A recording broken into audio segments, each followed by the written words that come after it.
now that we are familiar with the Reynolds transportation theorem, let us look into that what specific aspects we will use in the context of hydrology. So first equation that we will look at is the conservation of mass or continuity equation that we would typically use multiple times in the context of hydrology. So where we were talking about dBsys upon dt, we are basically talking about rate of change of any extensive property through the system. Let us say that in first case, this extensive property is mass itself, and we know that if system has a closed boundary, no mass is going to get in or get out, and mass can neither be created nor be destroyed. So for closed boundary system, we can write dBsys upon dt equal to 0, and then we write this as 0 equal to del upon del t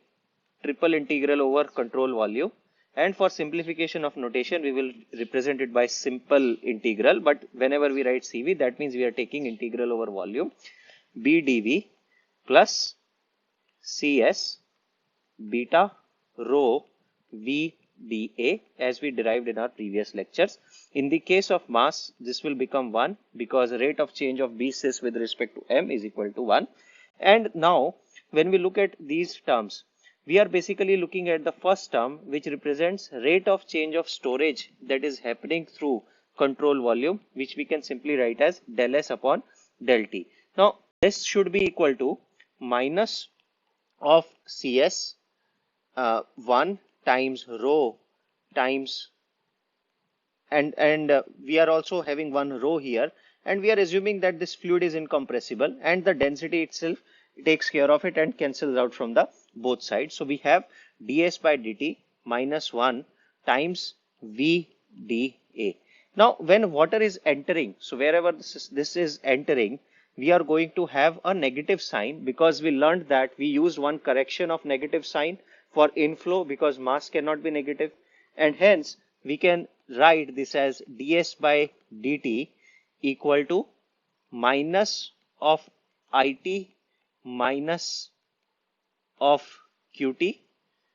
and this implies that del S by del T, it becomes, so this would be minus of it plus qt. So this accounts for the cosine is greater than 90 degrees and hence negative, because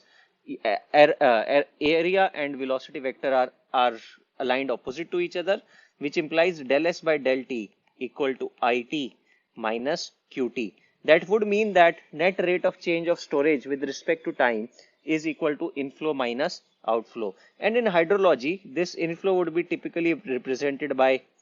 precipitation, and we will measure this qt as stream flow, and we will go into temporal functions which we will represent as hydrographs. And this is a typical equation that we know that for an incompressible flow, our inflow minus outflow has to be equal to change in storage with respect to time. Also, when we talk about a steady flow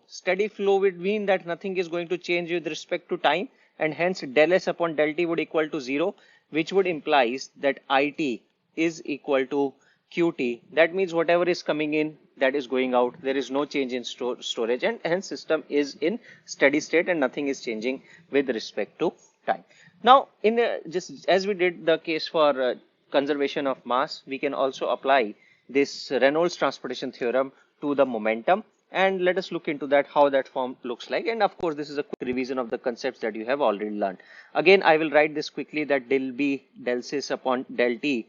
is control volume rho beta dV, this is with respect to time, plus cs rho beta v dA. The more you write this equation, it would get ingrained that what it is doing. And when we talk about momentum, we are talking about Bsys equal to mass times velocity, and hence del B system with respect to mass, which is also equal to beta, is left as velocity. And when we talk about del with respect to time, that is basically rate of change of momentum with respect to time, which is definitely equal to summation of force. And when we substitute del B sys with respect to time as force, we are essentially looking at net resultant force that is acting on the system expressed as the relationship or combination of control volume, which is Vd v rho dV plus something over control system, which is V times rho Vd A. And that's it. So basically it tells us that how we can relate the forces acting on the system to the volume and surface fluxes, and we will use this frequently when we will go to open channel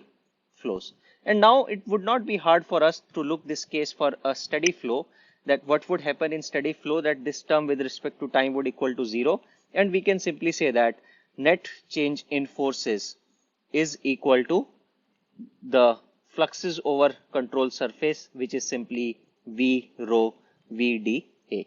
Remember, this V is coming from the differentiation of B sys with respect to mass, which gives us the volume as an output. Now, when we talk about the steady flow, so what happens in steady flow is that velocity is same in all the directions and also on the control surface, and hence the net integral over the control surface becomes 0, as a result of which the forces that are being applied to system becomes 0, because when you look at some things like it minus qt, since their sign is opposite and even their magnitude will become opposite, because now in case of steady flow we do not have any differentials here, and hence our net force on the system becomes 0 in case of steady uniform flow,